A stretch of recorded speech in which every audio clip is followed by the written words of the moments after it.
Thank you very much. Thank you very much, Alicia, and good afternoon, everybody, or maybe it's good evening or good morning in your part of the world. So as Alicia says, my name is Rob Crane.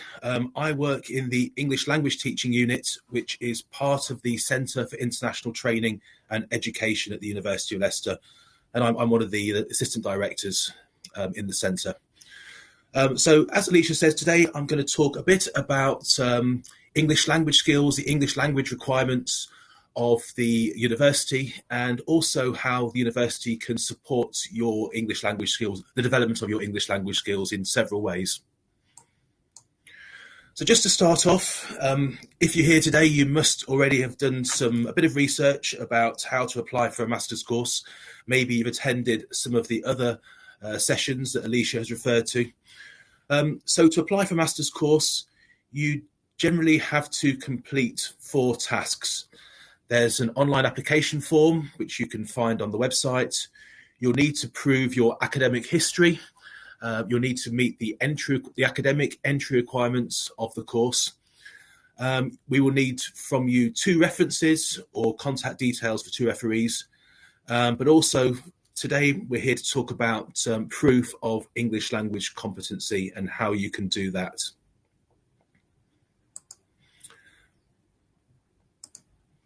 So why does the university ask for proof of your English level? Well, I think there's 2 reasons, really. Firstly, master's study is not easy. There's academic requirements from the course, but also you need to have a minimum level of English to be able to cope with the contents.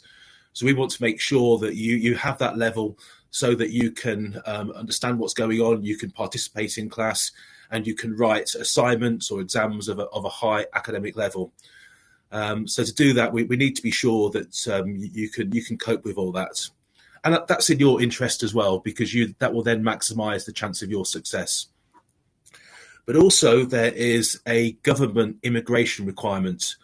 The government sets a minimum level of English for academic study, for master's study, and that is IELTS 5.5.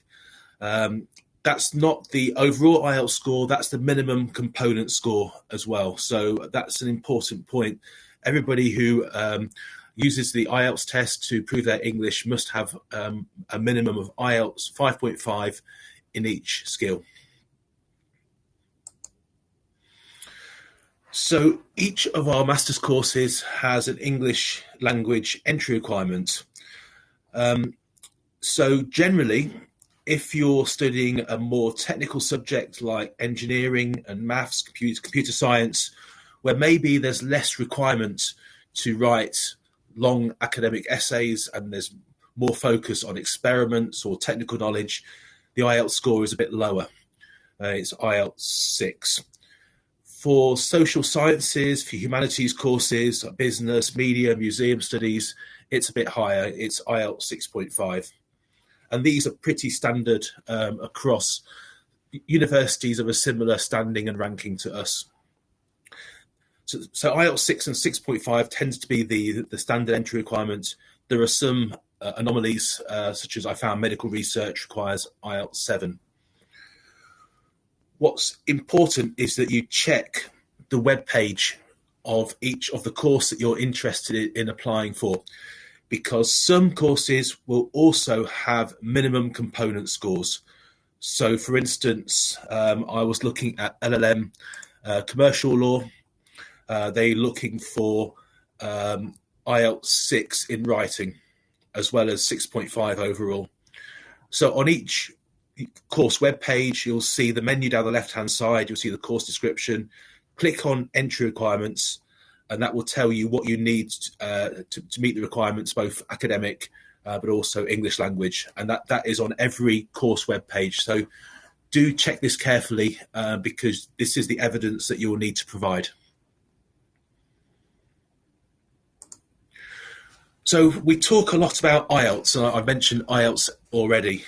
So this is the standard English test that we refer to in the university as the benchmark.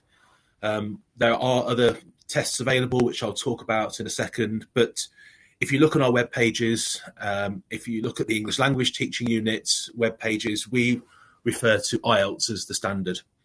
So IELTS stands for International English Language Testing System.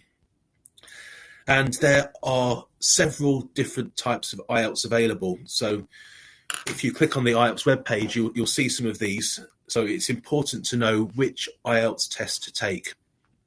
And this is a little bit complicated, unfortunately.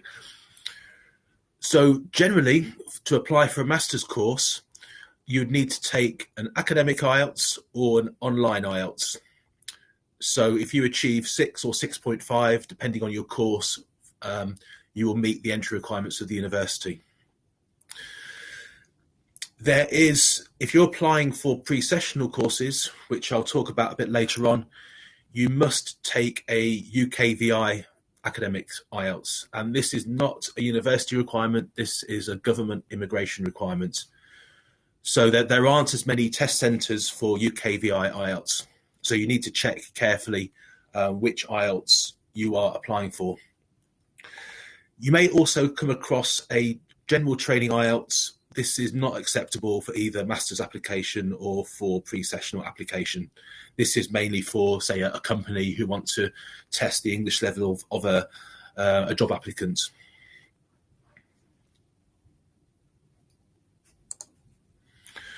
So there are 4 ways in which you can meet the language requirements of the university, and I will go through all of these in a bit more detail.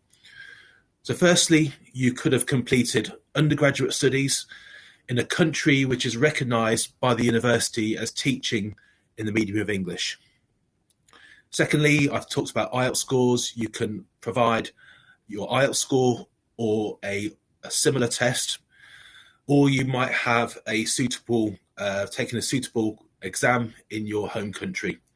Again, I'll talk about these in more detail. For those of you in India, we also recognise a small number of Indian universities, or you can complete a University of Leicester pre-sessional English course. So just to go through these in a bit more detail. If you look on the university website, you will see 47 countries in total, whereby if you've taken an undergraduate degree in these countries, we will recognise that as meeting the English entry requirement. So obviously the UK is on there, USA, Australia, Republic of Ireland. There's a long list. So we have countries like the Cayman Islands, the Christmas Islands, Cook Islands, Gibraltar, Lesotho. So have a look. If you've studied in what you think is an English-speaking country, then please do check the list.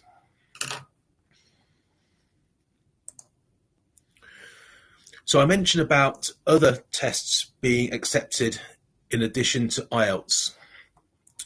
So the most common ones are near the top. So some of you may have taken TOEFL, Pearson Test of English or PTE, Cambridge. And then as we go down the list, these become less common, more unusual. I mean, most students do take IELTS, but those that don't, most of them, in our experience, have taken TOEFL or Pearson. This is a selection, and there's a longer list of these tests and exams on the website, so please do have a look.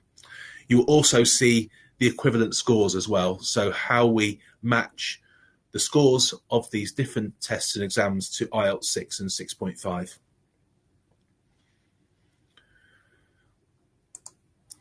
We also accept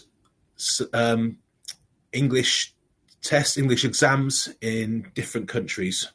So GCSE English language, this is how typically a British person would demonstrate their English at university applications. So we look for C in GCSE. Just going down the list, there's IB.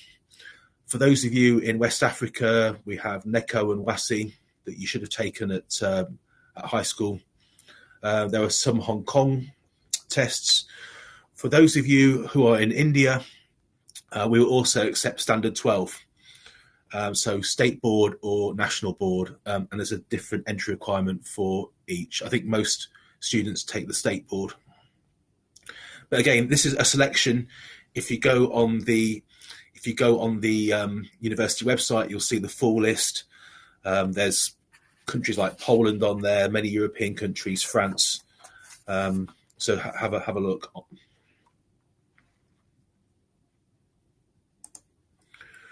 Also, if you've studied at some of these Indian universities, one of these Indian universities at undergraduate level, we will accept that as your proof of English.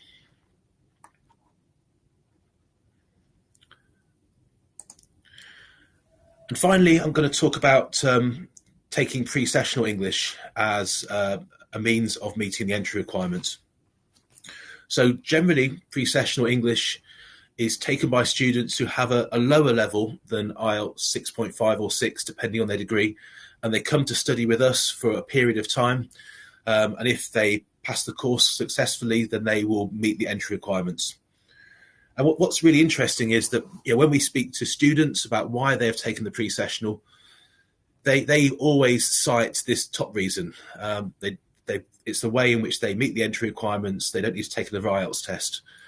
But our teachers on pre-sessional, they say the reason that students should take pre-sessional is broader than that. It's not just improving their English skills, but we also improve their study skills, and we prepare them for academic study in the UK, because maybe the culture we have here in a British university may be different to what you're used to back at home.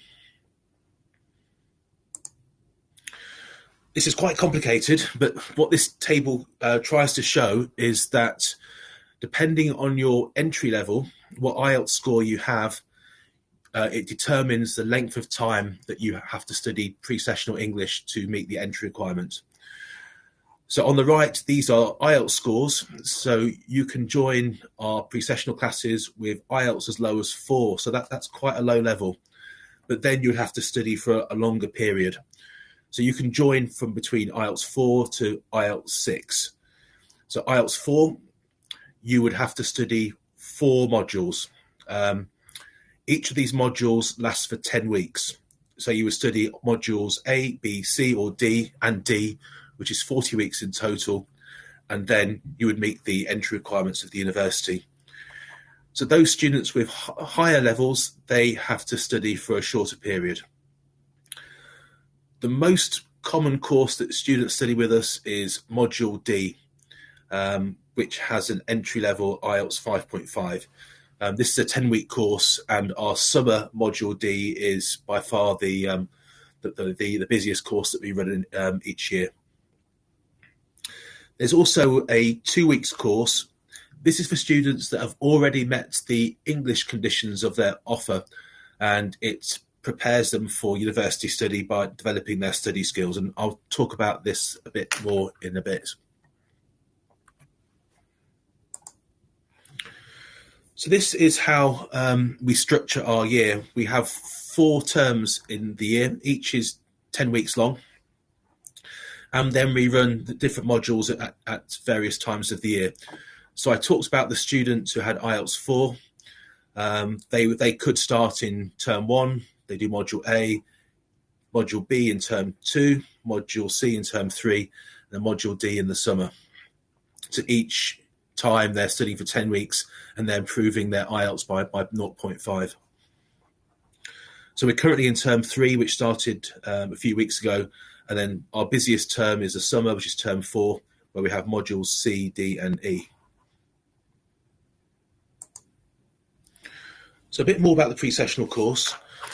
We have a maximum class size of 16. So it's very much two-way communication between the teacher and the student, and students will communicate with themselves. So it's not like a lecture situation where you have a teacher talking for an hour. This is very communicative and very interactive. And one of the reasons we have a maximum class size of 16 is because we are accredited by the British Council. And one of their rules is that we can only have 16 students in a class. So British Council accreditation means they come and inspect us every so often. There's a long list of criteria we have to meet, and they will check that we're meeting each of these criteria. And we're next due to be inspected in November. And if you look on the British Council website, you can see the results of previous inspections. Our tutors are very friendly, they're very qualified, and they're very experienced in teaching academic English. And the relationship, because the classes are small, the relationship between students and teachers is they're normally very close. Our tutors get to know students very well over the course of the term. Students are registered to the university, so they'll have an ID card, they'll have access to the library, Students' Union, and so on. We're based right in the middle of the campus, so students are they feel like a real University of Leicester student. And students often ask about the pass rates. I mean, generally, 95% of students who take the courses pass, but that's provided the students are working hard, they attending class, they're submitting their homework, they revise for their tests. So it's not a guarantee you'll pass, but if you're doing the right things, then it's highly likely you will. So just a bit about the courses. We have classes in the 4 IELTS skills, so reading and writing, and then speaking and listening. Where our pre-sessional courses differ to IELTS preparation classes is that we have something called Project. And Project is a component of the course where students are asked to write an academic essay in their subject. So this is preparing them for when they enter the university and all of a sudden in the first term they have to write a 3,000-word assignment, and that can be quite daunting for students. So this is a way in which the students are taken through the process from planning, from doing research, to drafting, to editing, to referencing. So every step of the way, they're guided by the teacher. And what it means is that students are in a sort of comfortable, safe environment. They can make mistakes, the teacher can correct them. And so they learn how to get through this process and submit an excellent essay.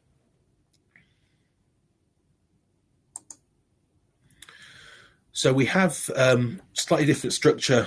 We have on-campus courses and online courses, a slightly different structure for each. For on-campus, generally we have 21 hours of classes per week.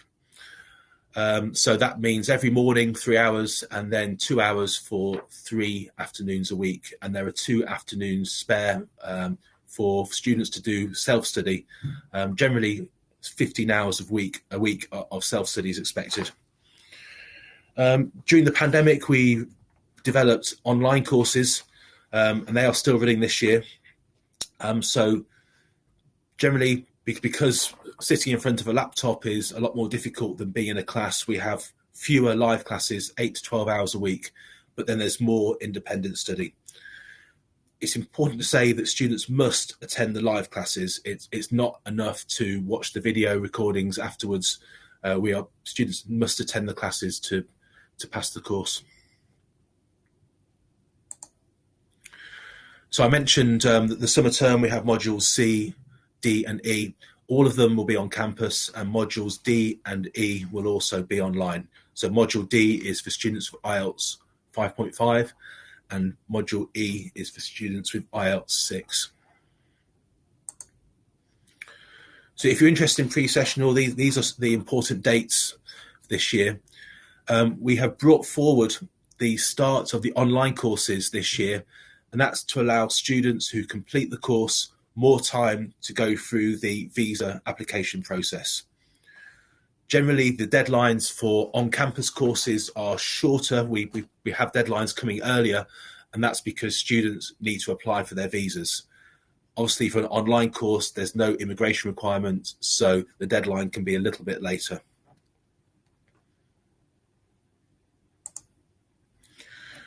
So just to compare some of the benefits of on-campus and online. So if students that study with us here at the moment in Leicester, the benefits are they meet their classmates and teachers in person. They'll be able to make friends with their classmates and go for a coffee or go for dinner. They have access to the university's buildings and facilities. The library is just across the square from me here. The Students' Union's even closer. We have sports facilities, and all of these can be accessed by pre-sessional students. There's also a big benefit to being in an English-speaking environment. So you'd be speaking English maybe in your accommodation, if you go to a restaurant, if you go to a shop. So the whole time you're listening to English, maybe you're listening to the radio here or watching the television. So the whole time you're being surrounded by English, and that will help develop your skills. It's also a good way of getting to know the city and local culture before you start your academic course. And generally we find students that have come for pre-sessional, they've got to know their way around the city, about how things work here, and it means they're very comfortable when they start their academic course. There are some benefits to online. There's more flexibility in the admissions process, and we accept a larger range of tests and exams, which I'll talk about in a second. You can study at home, so you'll save money on accommodation. You don't need to take an IELTS test. You don't need to apply for a visa. And there's a bit more flexibility. I mentioned there's more independent study, and so you have the flexibility to study when that suits you. So we've had in the past students who have families, who have little kids, and so they maybe study when the kids have gone to bed. But as I mentioned earlier, it's important to note that live classes are mandatory. You can't reschedule those and watch a recording. You must attend those classes. So one benefit of online is because there's no immigration requirement, there's a lot wider range of tests that we can accept, tests and exams. So some of these you can remember from the slide I showed earlier for acceptable tests for master's study. So some of these are also available for online. And at the bottom, we have something called LPET, which is our own internal exam, English test. So if students have not been able to take any of the others for whatever reason, then they can take an online test with us. But on campus, it's more restrictive, and this is not the university's choice. This is an immigration requirement. So students must have taken something called a SELT, S-C-L-T, Secure English Language Test. And the list of these is quite short, and this is decided by the government. So I mentioned UKVI IELTS, that's the main one, but students can take PTE or Language Cert as well. This is really important. If you're thinking about taking an on-campus pre-sessional, you need to bear this in mind and not to take the wrong test. We have another option, which is something called Integrated Masters. So this is a combined offer and CAS. CAS is what you would use to apply for your visa. So it combines the offer for the on-campus course, the on-campus pre-sessional, and the master's course. So what this means is you only need to apply for one visa. So that saves quite a bit of time after you've finished your course. It will save you money. The other benefit is we can accept the English tests that we would normally accept for master's study. So the long list I showed you earlier, all of those would be acceptable, and we're not relying on the 3 CELTs that I showed you on the previous slide for on-campus pre-sessional. So our admissions office, they're very efficient. They will identify students that meet these requirements. So the requirements are the students must have met all of the conditions. So they've completed their bachelor's degree, they've submitted their references. It's just the English language condition that's outstanding. And also, students must have a minimum IELTS 5.5 in all skills. And that there's not that many students. When we last looked at it, only about 25% of students applying for Module D met that requirement. So it's not available to all students, and our admissions team will contact you if you meet the requirements and ask you if you want to do this. It's not obligatory. And the other important point is students must pass the pre-sessional course to progress onto the master's course. Because the two courses are joined together, the pre-sessional course is seen as part of the master's course. So to pass your master's, you have to pass the pre-sessional as well. So I just want to talk to you briefly about something called Insessional English. So this is for students who are already at the university, they're doing their master's degree. My department provides support classes for students who maybe feel that they've met the entry requirements without any problems, but they feel that some aspects of their English might need a bit of improvement. So we have a range of courses. These are designed to fit in with degree timetables and deadlines. So quite a bit of thought goes into how these are scheduled. And they're linked to the skills and the topics that you will study in your degree course. And it helps you to develop strategies and to find ways of improving your English outside the classroom. So these are voluntary, they're free of charge. There's a registration window that opens at the start of each term and students can apply for them. Some courses, a small number of courses, require students to take certain Insessional courses. I think museum studies is one, but generally in the rest of the university it's down to you whether you take these courses or not. There's no assessment, so it's not meant to be like a formal program where you get a grade at the end. It's just for skill development. And also the great thing is they're free of charge, so there's no cost to students. So generally they are 4 and 8 week courses, so you would come for a class for 4 weeks or a class for 8 weeks. And generally that they're split into two different types. Some courses have been developed with specific academic courses in mind. So we have courses for maths, for business, museum studies. So these are just for students who are taking these master's courses. Other courses are more generally available. So these will focus on specific language skills, so academic speaking, grammar, vocabulary, for instance. So students from any discipline can join these courses. There are also more specialist courses like English for Employability, which will help students develop language they might need to apply for jobs or to write a CV or covering letter. In addition, we have writing workshops, again, to support students in writing academic essays. And we have something called writing consultations. This is where students will provide a sample of their academic work, so maybe a couple of pages, and a tutor will read it and review it and write comments and give feedback. And then there'll be a chance for the teacher and the student to meet, and the teacher can give some tips to the student as to how they might be able to improve. So that's quite a nice service. So if you're interested in these, there's there are Insessional pages on the university website. So when you come and register on your academic course, there'll be the opportunity to register for Insessional. The modules can change from term to term, so it's important you look at the start of the year or start of the semester and have a look which courses might interest you. So this is it's a really good way if you have some doubts about your English. It's a really good way in which you can improve aspects free of charge and alongside your academic timetable.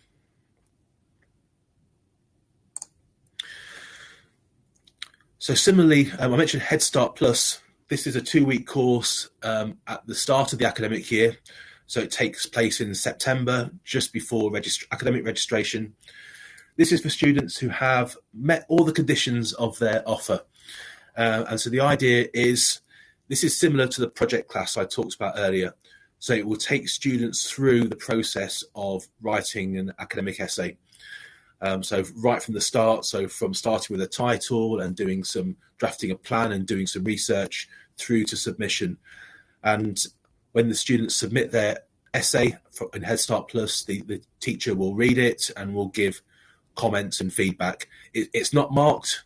You can't pass or fail this. It's just an opportunity for students to have a bit of preparation before they start their academic course, particularly for students who feel, often we have students who have lower writing skills. So maybe IELTS 5.5 in writing even though they've got maybe 7 in speaking and listening, the writing score is dragging their IELTS down, and they identify that maybe they need some support in this area. So you can apply for HeadStart Plus through the university, through the English Language Teaching Unit website.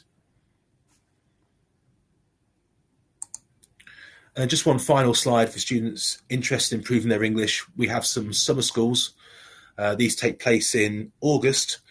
We have 3 this year which are open for general recruitment, English for humanities for students who are interested in history and literature and theatre, that sort of thing. A course of medical English for medical students, and a slightly lower level course where students, they improve their English through activities as well as in the classroom.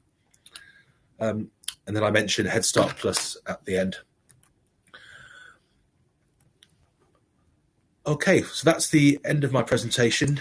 As I mentioned earlier, this is quite a complicated subject. So I talked about the English test and the exams at the start.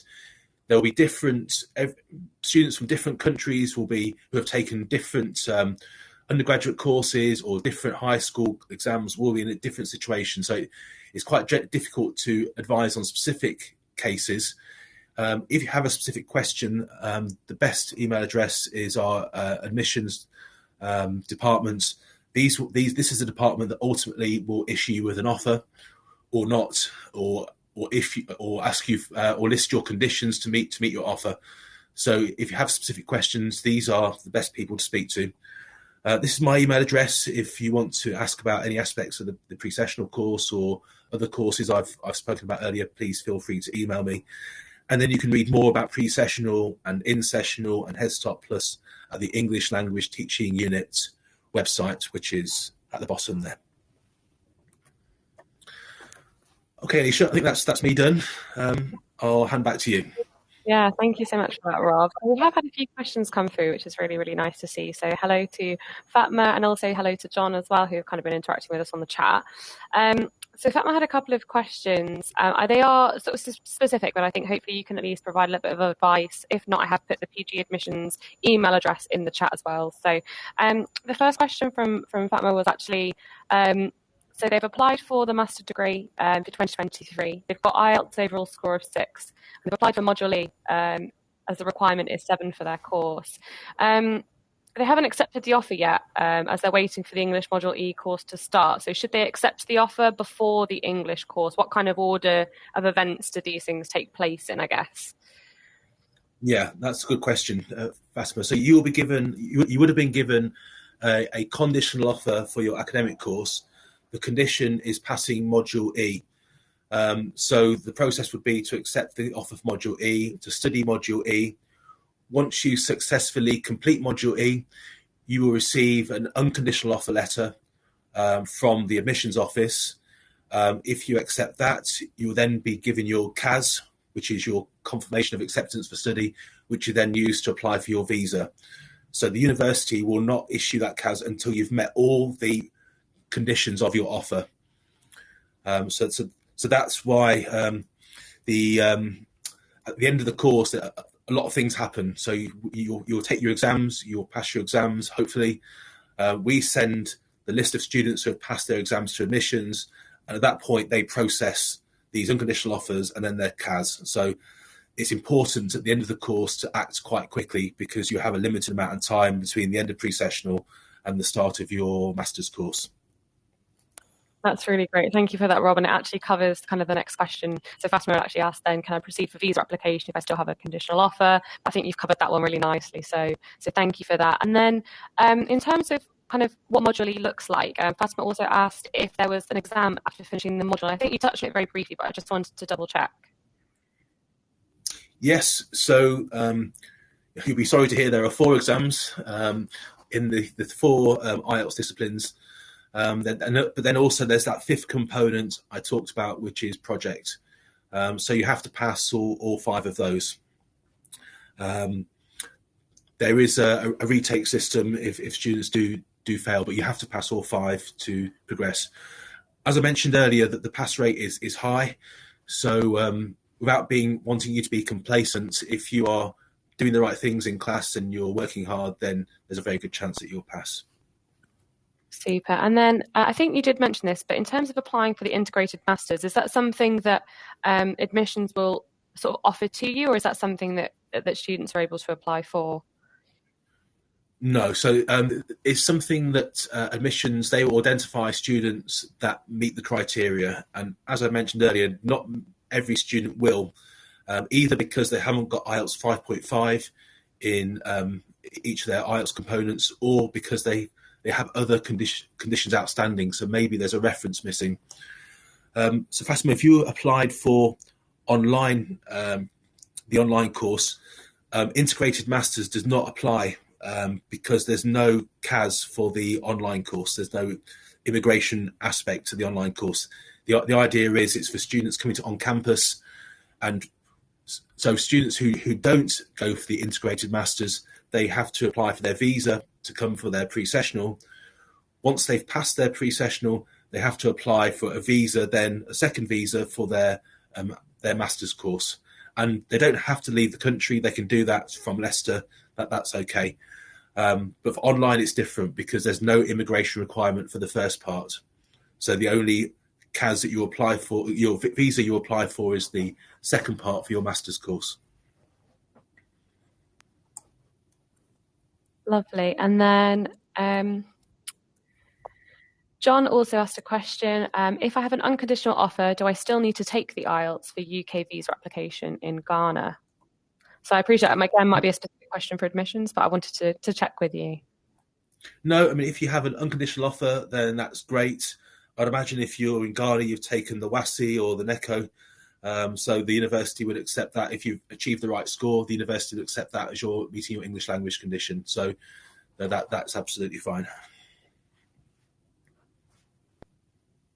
That's lovely. So I think that was kind of everything I could see on the questions. Obviously, if you are kind of watching, you do have anything you want to ask Rob whilst he's here, please do pop that in the chat. I know that Fatma is actually having some connection problems, so I'll try and type some of that detail in there for you in the chat. I popped a couple of links throughout, Rob. I don't know if you wanted to take a look about our IELTS test page, so the kind of IELTS Central web link, and then also some more information about our Insessional English as well. I pulled up that link on there too. I will just reply to you, Fatma, about your answer, but yeah, keep those questions coming in. If you have got anything you'd like to ask, please do let us know. I will leave the stream open for a couple of moments longer. What I'll also do, whilst I'm kind of getting back in touch with Fatma, I'll pop our sort of end of session feedback on the screen. So hopefully you can see that okay. So this is just a kind of before we go, please feel free to just head to menti.com, type in the code 81905909, and just let us know how useful this session was. It just gives us an idea as to what content you guys are interested in finding out more about, and how useful you found this. And obviously we wish you best of luck with that, and feel free to get in touch with Rob and also PG Admissions as well if you'd like sort of more information from this session. So I'll leave that open. Just to let you know as well, these sessions will be being recorded and they will be available for you to view in hopefully the very near future. That may be on our YouTube page and potentially also on our website as well. So keep an eye out on our postgraduate pages on the university. We will be linking to those if you want to review any of the material from today's session. And if you have missed any of our other sessions as well, you'll be able to find that content there too. So I'll just keep this link open for a little bit longer. Again, please do pop some questions through. I'm not sure, Rob, if you're able to monitor the chat, if there's anything coming up. Yes, so Fatima's been back in touch, and she's asking about the integrated masters again. And yes, you're right, Fatima. So if you're interested in the integrated masters, it's the on-campus course, on-campus module E, that you'd need to apply for. And what happens is, if you meet the requirements, then you'd get one CAS, which will cover both the pre-sessional course, module E, and also your master's course as well. That's great. Thank you, Rob. And also thank you, Fatma, for your questions and your engagement as well. That's really nice to see that you've got lots of lovely things hopefully coming up at the University of Leicester soon. And so I can see a few people have filled in our feedback. But yeah, if you just have a moment, please do scan this QR code or head to menti.com and type in the code on the screen. It's really great to kind of get some feedback from how you found this session, just to inform us on sessions that we can offer in the future as well. So please let us know how you got on with that. Okay, so I will come back to this slide if you haven't had a chance to fill it in, but I just wanted to talk through a few things, kind of what's next. So we do have some more live talks throughout the next 2 weeks. We do have some sessions on funding for UK or international students. They are 2 separate sessions. One of them will be run by me, so I will be leading the UK student section, but we also have our international students funding session run by our international team. So please feel free to head on to Unibuddy or head on to the University of Leicester website to book onto those webinars. If you scan the QR code on that screen, it'll take you directly to the site that you can book onto this session. And again, it will take a very similar format to this session, so you're more than welcome to ask questions, get involved with the session as well. Andrea will be there answering lots of questions and providing you with more details about how to fund your studies. We also have one coming up soon on careers, so that will be next week as well. And this is going to be run by our careers team. Stefan in careers will be kind of talking about where your masters will take you. So if you are in those early stages where you're still fact finding, still trying to understand what courses are right for you and where it might take you, that could be a really great session to attend, just to give you a little bit of inspiration and some ideas as to the directions you want to take.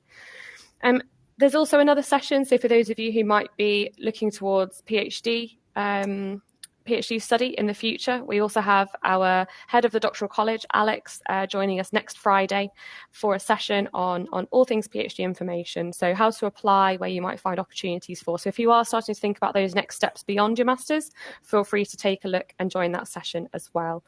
So when you get to our website, you'll also be able to find a link near the bottom to sign up for updates. And on there, you'll be able to get a lot more information, a lot more details kind of about upcoming sessions throughout the year, throughout the summer as well. And there will be some online drop-in sessions over the summer, so keep an eye on your inbox for those. And lastly, something called PG Spotlights will be available to book soon, and these will have very much a research and a sort of subject content theme alongside them. So if you are looking to join us from September this year, or perhaps January next year, or even into September next year as well, you'd be able to kind of come along, find out a bit more subject content and hear from some of our amazing researchers and academics at the University of Leicester talking about kind of our world-changing research.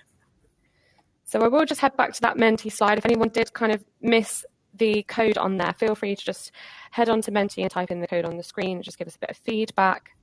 And we really appreciate you, Rob, for joining us today.